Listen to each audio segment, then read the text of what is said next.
मुस्कुराते चेहरों को देख के अगर आपके होंठों पे मुस्कान आती है तो समझ लो कि आप देह से परे आत्मा में रमण करने के योग्य हो गए। किसी दूसरे की प्रसन्नता से अगर हृदय आनंदित नहीं होता बल्कि चित्त में दाह पैदा होता है तो समझ लीजिए कि आप तमस के अधिकारी हो।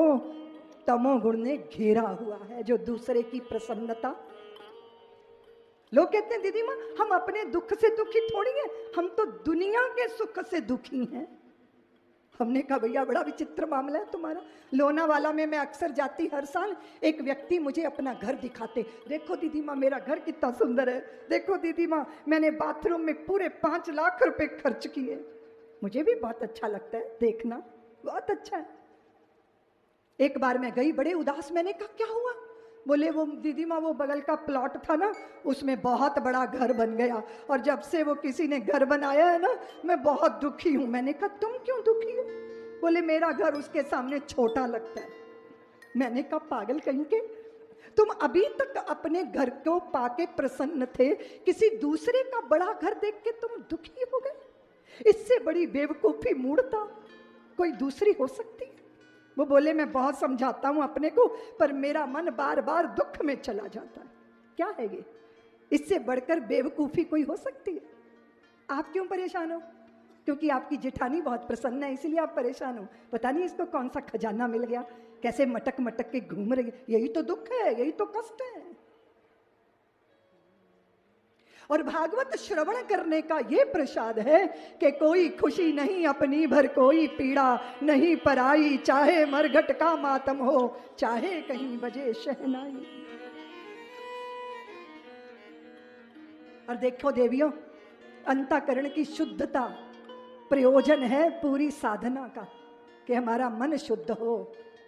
गंगा जाओगी तो तन का मैल धुल जाएगा, लेकिन अब भागवती गंगा में डुबकी लगाने आई हो तो निश्चित रूप से मन का मैल धुल जाएगा, निर्मल मन हो जाओगे। और भगवान कहते हैं कि निर्मल मन वाला ही मुझे प्यारा है।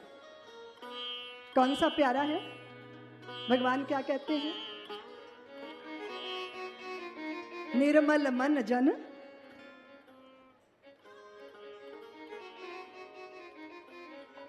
निर्मल मन जन सो मोही, वो ही पाता है मुझे निर्मल मन का जो स्वामी होता है।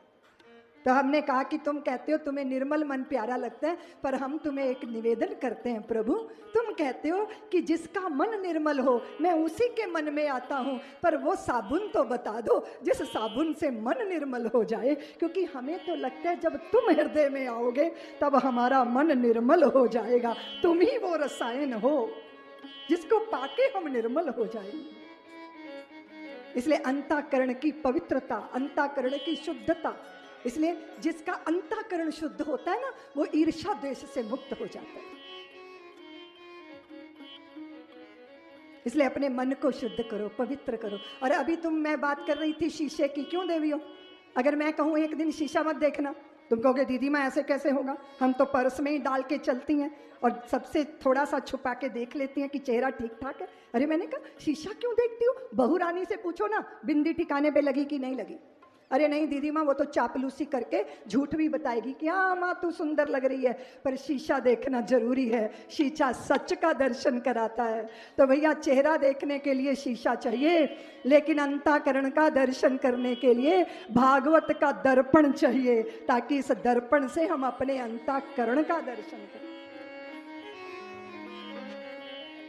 इसलिए अपने अंतःकरण की पवित्रता के लिए हम यहाँ आए हैं। आजकल हमारे प्रधानमंत्री जी बहुत चिंता करते हैं देश शुद्ध हो, स्वच्छ हो, जगह जगह कूड़े के ढेर। हमें आदतें खराब हैं, खाते हैं और वहीं लिफाफा छोड़ देते हैं। शिवालय पे जल चढ़ाने जाते हैं, फल चढ़ा के उनके ऊपर लिफाफा भी उन्हीं के माथे पर धराते हैं। आदतें खराब हैं। बेचारे प्रधानमंत्री जी अकेले देश ठीक कर लेंगे? जब तक पूरे भारतवासी संकल्प नहीं करते कि मेरा हिंदुस्तान स्वच्छ होना चाहिए, तब तक ये संकल्प कैसे पूरा होगा?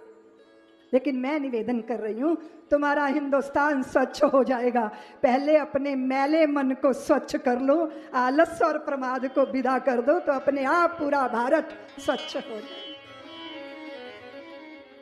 तो यहाँ आंगन बुहारना है, हमें झाड़ू लगाना है। भगवान कहते हैं मैं निर्मल मन में ही आऊंगा।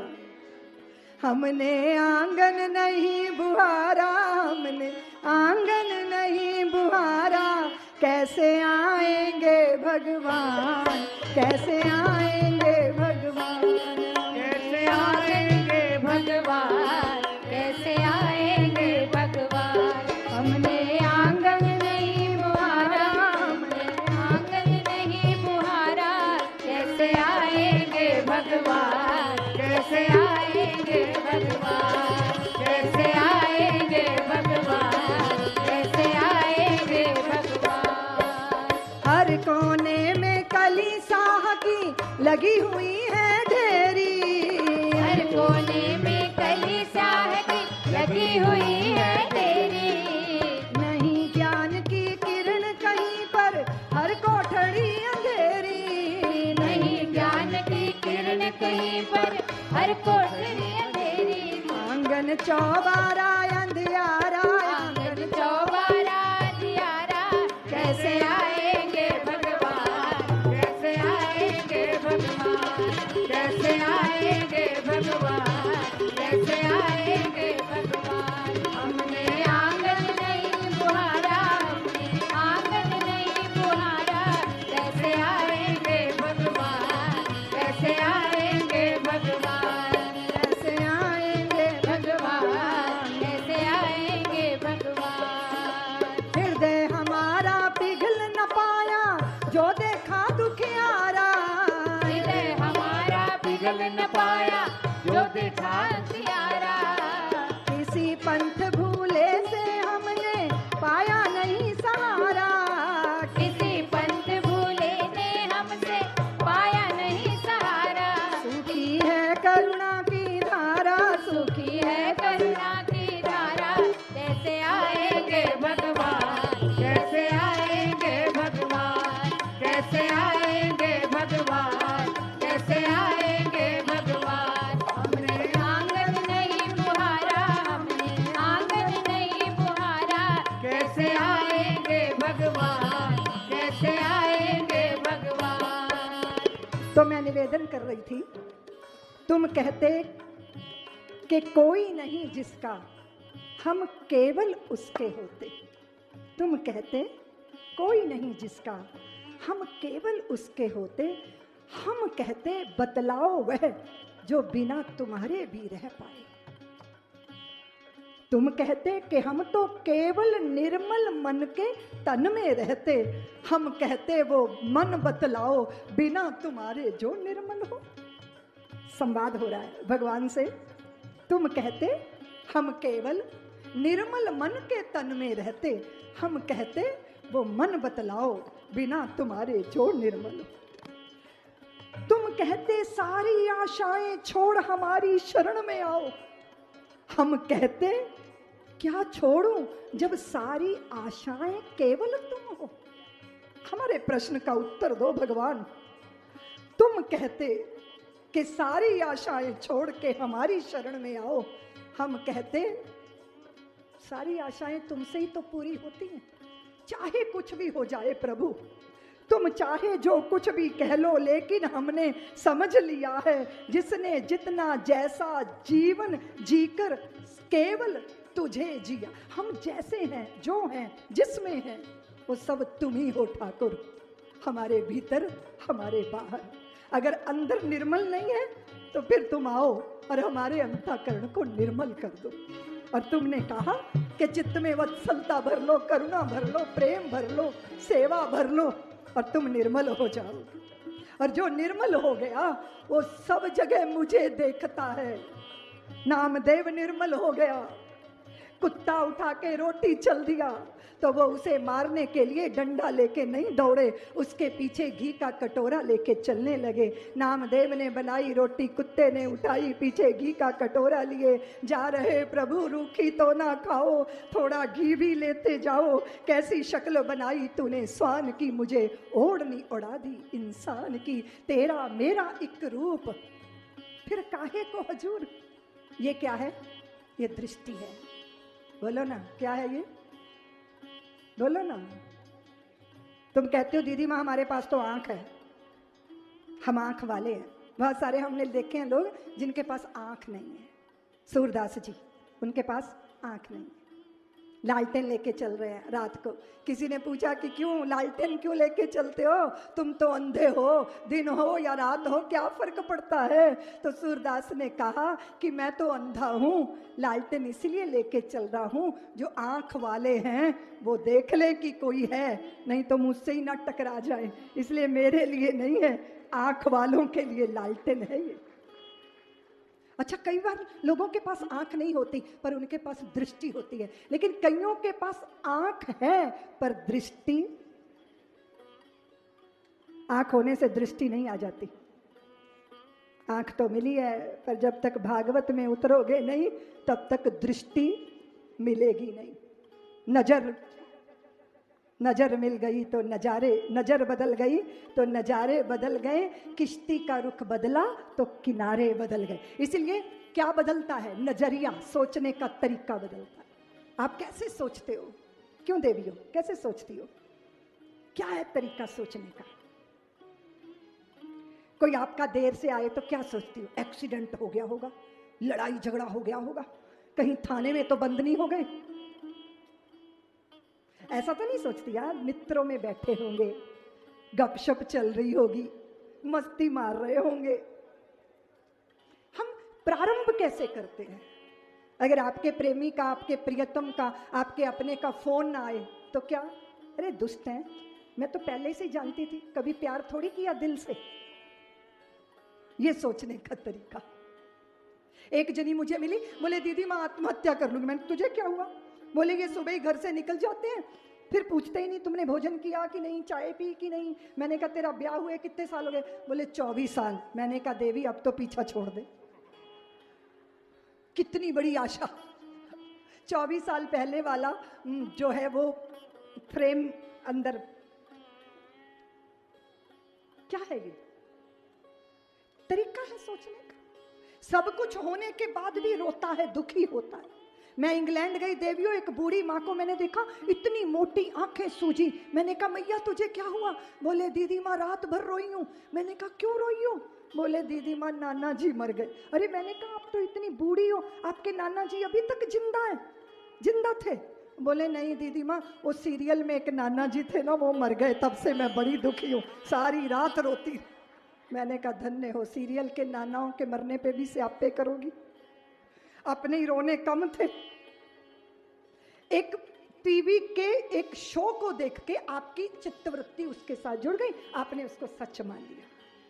और साधु क्या कहते हैं, ये जगत भी सच नहीं है, ये भी एक सपना है। जगत है जागृत का सपना। इसलिए चीजों को इतना गंभीर मत लिया करो, थोड़े हल्के फुल्के रहो। एक ने दुखी होकर अपने पति से कहा तू तो पूरा जानवर है, जानवर। शाम को बहुत बुरा लगा, उसने कहा सुनो मैंने तुमको कह दिया कि तुम जानवर हो, मेरे को बहुत शर्म आ रही है, मैं तुमसे माफी मांगती हूँ। तो कहता है तुमने सही तो कहा था कि मैं जानवर हूँ, तू मेरी जान है, मैं तेरा वर हूँ, तो सही तो कहा, तुम जानवर ही तो हूं मैं। एक पल नहीं लगा, उसने वातावरण को हल्का फुल्का कर लिया। कैसा होना चाहिए दृष्टिकोण? बोलो ना। एक नाथ जी की पत्नी इतनी कलह कंठी थी, जब दुनिया इकट्ठी होती तभी गालियां बकना शुरू करती थी। कुछ लोग मौका देखा करते हैं कि कहाँ खड़े होके बोले। और एक दिन तो वो चौबारे पे खड़ी हो गई और एक नाथ जी घर के भीतर आने लगे तो कीचड़ से भरी बाल्टी उनके सर पे उंडेल दी। एक नाथ जी डर गए, देखा ऊपर से क्या आ गया, और जब देखा को चंडी बनी खड़ी है देवी जी, तो मुस्कुराए, बोले अभी तक तो गरजती थी, अब बरसना भी शुरू कर दिया। ये संत की दृष्टि होती है। इसलिए कैसा नजरिया, आप कैसे सोचते हो, आप चीजों को कैसे लेते हो, सब कुछ इस पे निर्भर करता है। और श्रीमद् भागवत महापुराण हमें दृष्टि देते हैं। नैमिषे सूतमासीनम अभिवाद्य महामतिम्। कथा श्रवण कर रहे हैं, कहा नैमिष, निमिष मात्र के लिए यहाँ चित्त ठहर जाए। देखिए वक्ता कैसा हो और स्थान कैसा हो, ये महत्वपूर्ण है। ब्रह्मा जी ने कहा जहाँ आपका मनश्चक्र जाके रुक जाए, ठहर जाए, वहीं कथा होनी चाहिए। 80,000 शौनकादि ऋषियों में सूत जी बैठ के कथा सुना रहे हैं। और कथा इतनी अद्भुत है देवियों, जितनी मर्जी बढ़ा लो कथा और झगड़ा, जितना मर्जी घटा लो और जितना मर्जी बढ़ा लो। और श्रवण करने वाले अगर सुधी जन श्रोता दिल से सुने ना, तो इससे बढ़कर वक्ता का कोई दूसरा आनंद होता नहीं। और श्रोता अगर देखें कि घड़ी में टाइम क्या हो गया, इधर करवटे ने इधर, तो समझ में आता है इनका सुनने का मन नहीं है। और अगर सुनने का मन ना हो तो सुनाने वाले को अच्छा लगेगा? बोलो ना देवियों। श्रवण करना है मुश्किल काम, सुनाना बहुत आसान लगता है। वैसे भी लोग सुनते कम है, सुनाते ज्यादा है। कदाचित कभी कोई ऐसा मिल जाए सुनाने वाला तो सुन लो, और कोई सुनने वाला मिल जाए तो सुना दो। और कृपया अपनी कथा मत सुनाना, अहंता में बंध जाओगे। अपनों की कथा मत सुनाना, ममता में बंध जाओगे। और अहंता और ममता से मुक्ति पाने का एक ही तरीका है कि श्री हरि की कथा सुनो और श्री हरि की कथा सुनाओ। कथनीय तो एक ही है, मेरे कृष्ण, मेरे प्यारे। कितनी सुंदर आंखें हैं उनकी, कितने प्यारे पल्लव है, अधर पल्लव, घुंघराली अलकावली, कितने सुंदर हैं वो, कितने अद्भुत हैं वो, कैसा सुंदर स्वरूप है। और ये कथा सूत जी महाराज से सुनी जा रही है। अज्ञान ध्वांत विध्वंस कोटि सूर्य समप्रभ। देवियों, अगर आप उत्तराखंड जाओगी ना, तो वहां डायनामाइट लगा के पत्थर तोड़े जाते हैं। और अज्ञान भी भीति है, अज्ञान भी चट्टान है, और अज्ञान को भी विध्वंस करना होता है। अज्ञान ध्वांत विध्वंस, अज्ञान की चट्टान को तोड़ने वाले सूत जी, आप तो कोटि कोटि कोटि सूर्यों से भी ज्यादा ज्ञान के प्रकाश पुंज हो। कैसे सुंदर शब्दों से कहा गया है। सूताख्या ही कथा सारम, कथा मत सुनाइएगा सूत जी, कथा का सार सुनाइएगा। और मम कर्ण रसायन, आपके कान से जाए अंदर। और देखो ये क्या चीज है, ये आप कहोगे दीदी वहां ये गन पॉइंट है, लोग यहाँ बंदूक रख के डरा लेते हैं लोगों को कि अभी शूट कर दूंगा। लेकिन यही वो पॉइंट है जहां कथा भीतर जाएगी और यहाँ अज्ञान की दीवार ध्वस्त हो जाएगी। ऐसा ध्वंस, ऐसा विध्वंस कि अंतःकरण प्रकाशित हो जाए और अज्ञान की चट्टान टूट जाए। क्या मिलेगा? भक्ति ज्ञान विरागाप्तो विवेका वर्धते महान, माया मोह निरासश्च वैष्णव ही क्रियते कथम। क्या करे वैष्णव, क्या करे सज्जन, क्या करे मनुष्य, जिससे उसके चित्त में वैराग्य पैदा हो, ज्ञान पैदा हो, भक्ति पैदा हो, प्रेम पैदा हो, सेवा करने की भावना पैदा हो। भक्ति ज्ञान विरागा। और देखो देवियों, जब तक जिंदगी की सच्चाइयों का बोध नहीं होता तब तक हमें वैराग्य हो ही नहीं सकता। इसलिए संसार के सच को जानना है। तेरा हर सुबह बचपन, दोपहर जवानी, शाम को आया बुढ़ापा, प्यारे रात को खत्म कहानी। तेरा बचपन सुबह जैसा है, तेरी जवानी तपते सूरज दोपहरी जैसी है, और तेरा बुढ़ापा सांझ जैसा है, और रात तो शरीर की मृत्यु जैसी। ये सच है। परमानेंट जवानी के मालिक हम नहीं है। यहां सब भूतपूर्व हो जाते हैं, लेकिन एक ईश्वर हैं जो कभी भूतपूर्व नहीं होते। वो अपूर्व है, वो अद्भुत है। उस परम सत्य को जानना, और जो मिला है वो हमेशा पास रह सकता नहीं। कब बिछुड़ जाए ये कोई राज कह सकता है। यहां परमानेंट कुछ भी नहीं है, और तुम्हारे प्रेमियों का प्रेम भी परमानेंट नहीं है। इसलिए हनीमून पीरियड बहुत लंबे नहीं होते, 2-4 साल, 5-10 साल। एक ने मुझे कहा दीदी माँ 8 साल इंतजार की मैंने अपनी प्रेमिका से विवाह करने के लिए, सब बाधा बन गए। 8 साल बाद वो मुझे मिली। 4 साल पहले मैंने ब्याह किया, तो मैंने कहा कि याद करके बता तेरी पत्नी ने आज कौन से कपड़े पहने हैं। बड़ा सिर खुजलाता रहा। बाद में बोले आप कहती हो कपड़े याद करके बताऊं, मुझे तो चेहरा भी याद नहीं आ रहा दीदी माँ। ये दुनिया जब खिलौना है, मिल जाए तो मिट्टी है और ना मिले तो सोना है। ये दुनिया जब खिलौना, यह जीवन का सच, और यह जीवन के सच का दर्शन कराती है श्रीमद् भागवत महापुराण की पवित्र कथा। इहि घोरे कलौ प्रायो जीवश्चासुरतां गतः क्लेश क्रांतस्य तस्सैव शोधने किं परायण। इस पावन पवित्र कलयुग के दावानल में जलती हुई चित्त वृत्तियों के चित्त को तृप्त करने वाली कथा बहुत सुंदर है। चिंतामणि बहुत प्यारा है, कल्प वृक्ष बहुत अद्भुत है, कामधेनु, लेकिन चिंतामणि लोक सुखम सुरुद्रुः सर्ग संपदम प्रयच्छति गुरु प्रीतो वैकुंठम योगी दुर्लभम। चिंतामणि समस्त सुखों को देने वाली होती है। कल्प वृक्ष के नीचे बैठकर समस्त इच्छाएं पूरी हो जाती हैं।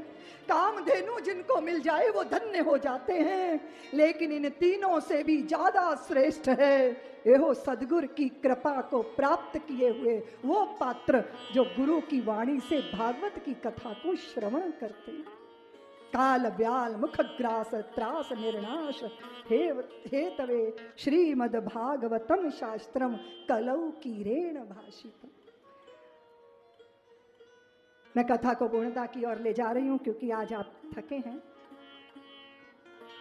क्या पाया क्या खोया इस बात को कहकर आप सुख पाते हो लेकिन दुखी हो जाते हो, मान पाते हो अपमानित हो जाते हो, संयोग पाते हो वियोग का डर दिल में बैठ जाता है, संपत्ति पाते हो छिनने की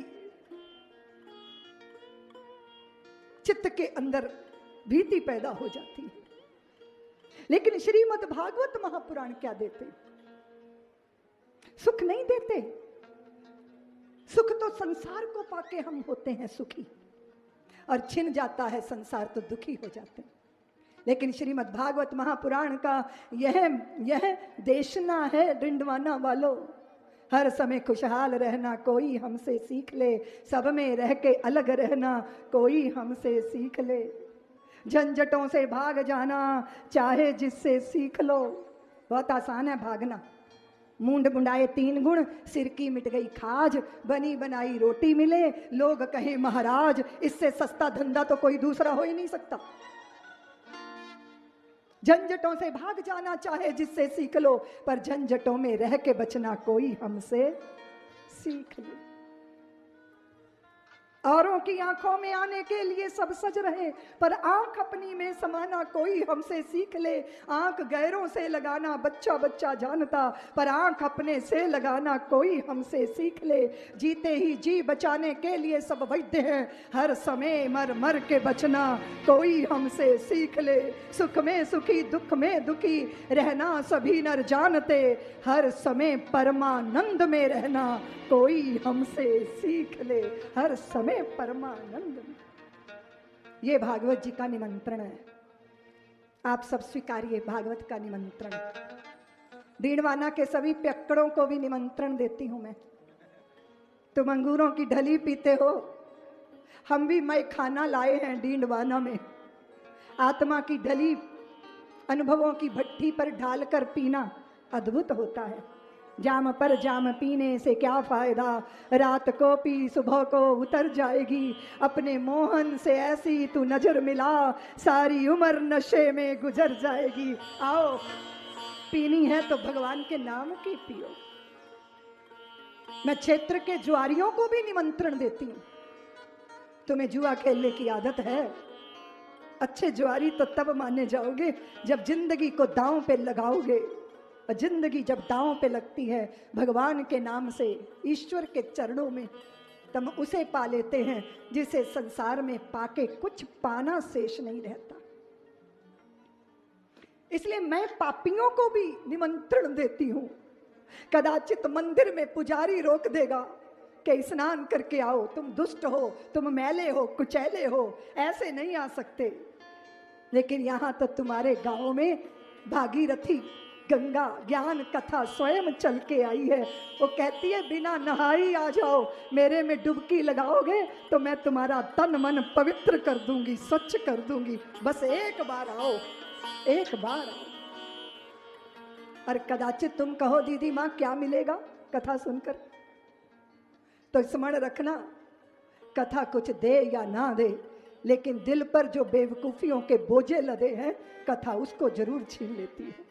कथा व्यथा छीन लेती है, और जिस चित्त के अंदर व्यथा अधिक हो उसे कथा की शरण में आ जाना चाहिए, वो व्यथा से मुक्त हो जाता है। इसलिए कथा अभिमान छीनती है, कथा जड़ता छीनती है, कथा चैतन्यता दे देती है, और कथा उमंग से चित्त को भर देती है। और कथा कहती है कि तुम सब्जी मंडी गए थे ना, वहां तुमने बासी बासी सब्जी नहीं ली, बासी बासी फूल डलिया से हटा के अलग कर दिए। कथा कहती है कि सुनो, फूलों को तो, बासी सब्जियों को तो, शाक और शर्करा को तो बासी नहीं लेते, कहीं तुम बासी तो नहीं हो गए? अपने आप को देख लेना, अगर तुम बासी हो जाओगे तो अच्छे नहीं लगोगे।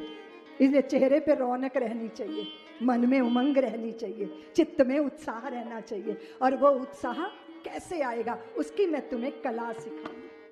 इसलिए भागवत जी का निमंत्रण है ये। और ये कथा डींडवाना वालों देवताओं को नहीं मिली, परीक्षित को मिली। डींडवाना वालों देवता आए थे, सुखदेव से कहा कि कथा हमें दे दो, अमृत परीक्षित को पिला दो। तो सुखदेव ने कहा कि क्यों, ऐसा क्यों करना चाहते हो? तो हम लंबा जीवन जीते हैं पर दिव्य जीवन नहीं जानते, इसलिए कथामृत पीना चाहते हैं हम। तो सुखदेव भगवान समझ गए कि ये देवता बड़े चालू हैं, बड़े चतुर हैं, ये सौदा करने आए हैं। और कथा जो है ना वो बेची नहीं जाती, कथा बांटी जाती है। इसलिए तुम कहो धन लगा के तुम कथा के अधिकारी हो जाओगे, नहीं। जब तक तुम जिज्ञासु नहीं होगे, मुमुक्षु नहीं होगे, तब तक तुम कथा के अधिकारी नहीं हो सकते। कथा के अधिकारी देवता नहीं है। क्वा सुधा क्वा कथा लोके क्वा काचा क्वा मणिर महान, कांच और मणि की तुलना नहीं हो सकती। तो देवता तरसते रह गए और सुखदेव भगवान ने परीक्षित को कथामृत पान कराया। लोग मुझे कहते हैं दीदी माँ ये मौत ना होती तो कितना सुंदर था, रोग ना होता तो कितना अच्छा था। देवियों अगर ब्लैक बोर्ड ना होता तो सफेद खड़िया कभी प्रकट ना होती। होती क्या?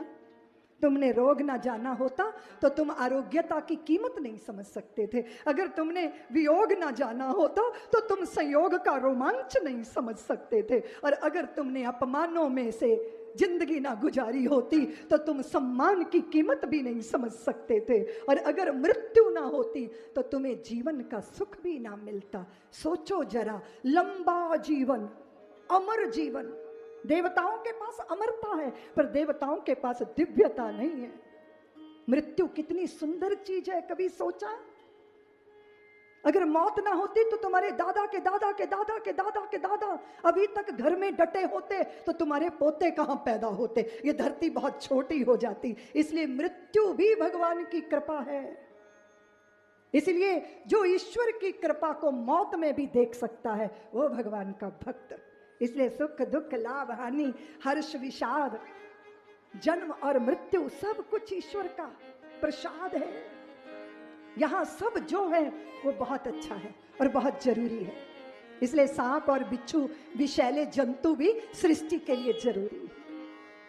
लेकिन एक बात याद रखना देवियों, श्रीमद् भागवत महापुराण मरना सिखाती है कि मरना हो कैसा, मृत्यु कैसी हो, कैसे सुखदाई मृत्यु, मृत्यु ना हो जाए, ईश्वर से मिलन हो जाए।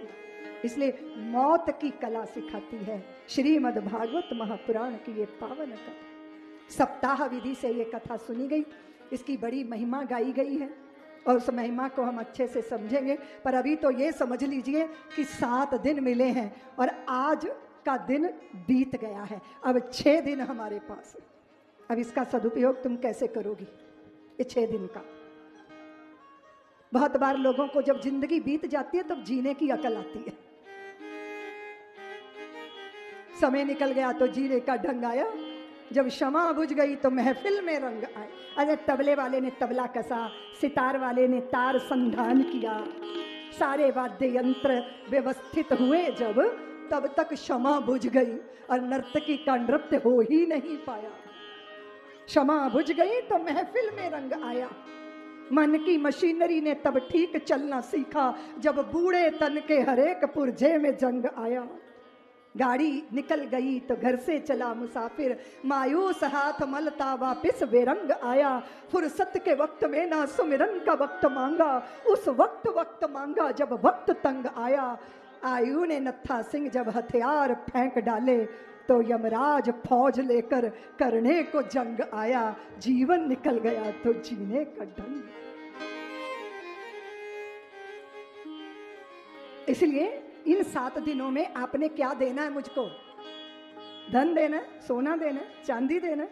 नहीं नहीं नहीं, 2 बजे से लेके 5 बजे तक का मुझे अपना समय देना है। और शरीर सहित नहीं, अकेले मन सहित शरीर।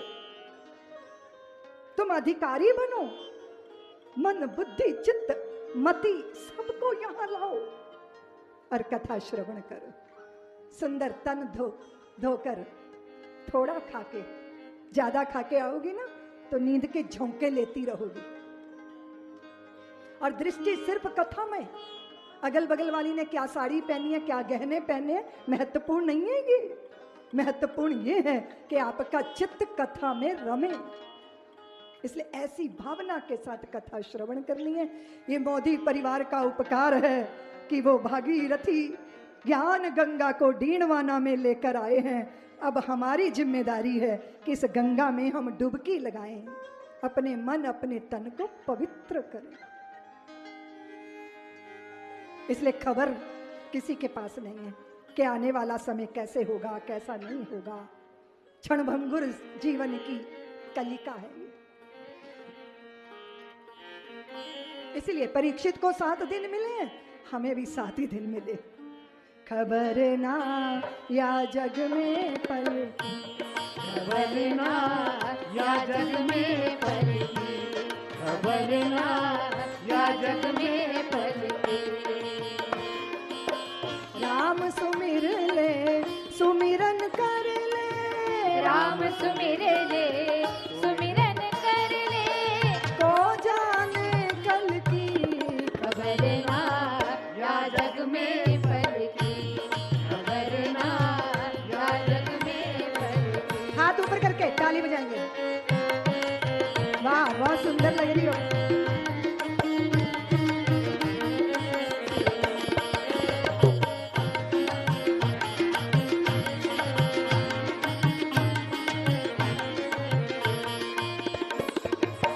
कौड़ी कौड़ी माया जोड़ी, झूठ कपट और छल की।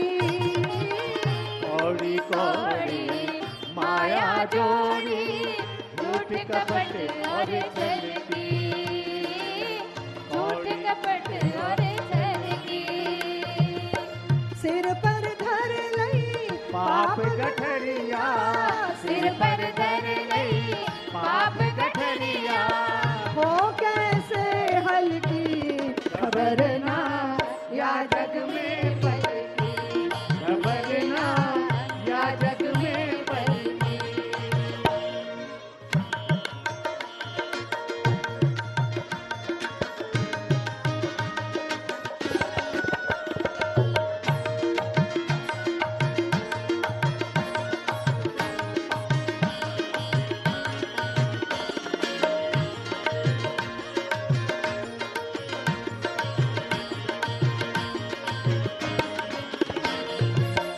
तारा मंडल सूर्य चंद्रमा ज्योति झिलमिल की।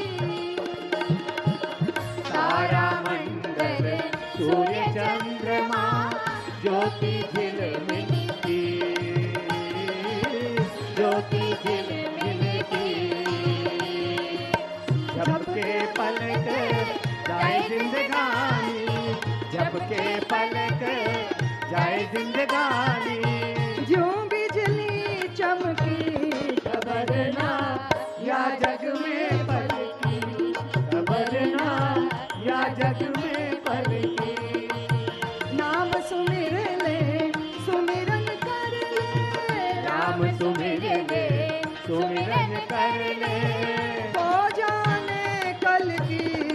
खबरना या जग में पलकी, खबरना या जग में पलकी।